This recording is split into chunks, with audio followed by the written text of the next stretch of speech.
Adakah pada kamera Oppo pun hanya ikut trend macam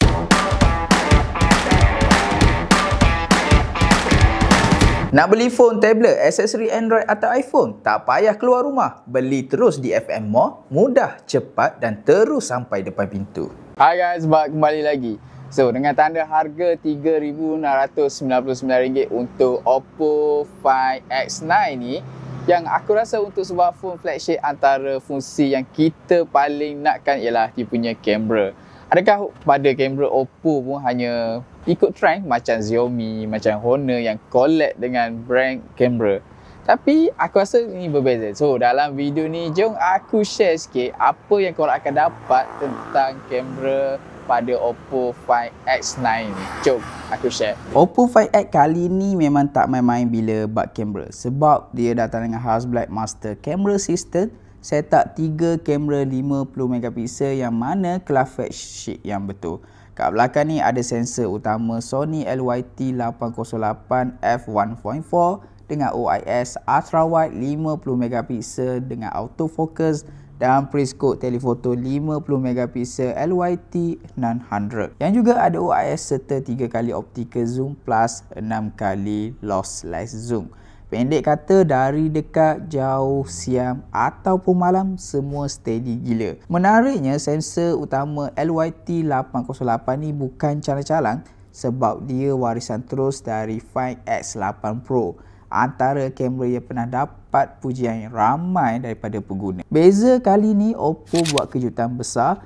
Find X9 boleh ambil gambar penuh 50MP yang sebenar. Bukan sekadar 12MP hasil pixel binary macam jenama lain. Ini semua sebab sistem baru yang dipanggil Luma Image Engine. Luma ini dikira macam otak baru kamera Oppo. Dia ubah cara processing image sepenuhnya. Kalau dulu CPU, GPU, MPU, ISP semua kerja ikut giliran, sekarang semuanya kerja serentak secara paralysed. Hasilnya gambar lebih cepat diproses, warna yang lebih tepat dan lebih jimat bateri sampai 50%. Untuk kamera ultra wide, hasil dia memang solid. Warna yang hidup, dynamic range yang luas dan detail yang tinggi. Walaupun ambil shoot landscape ataupun bangunan, bila zoom pula 3 kali optical nampak macam shoot normal. Tajam, bersih dan neutral. Masuk ke 6 kali lossless. Kualiti mula turun sikit tapi masih usable, sesuai untuk snap objek jauh tanpa nampak pecah. Dan jangan lupa kamera depan 32MP selfie kamera yang juga datang dari Find X8 Pro. Hasil potret dia bukan sekadar cantik tapi nampak neutral dengan tone kulit yang realistik. Ditambah dengan bantuan AI Portrait Engine, setiap selfie nampak macam hasil gambar profesional. Tak kira depan ataupun belakang. Satu lagi benda Oppo yang buat lain daripada lain ialah 4K motion photo. Kalau jenama lain cuma boleh buat motion shoot pada 7020p ataupun 1080p, Oppo terus kasih 4K motion capture.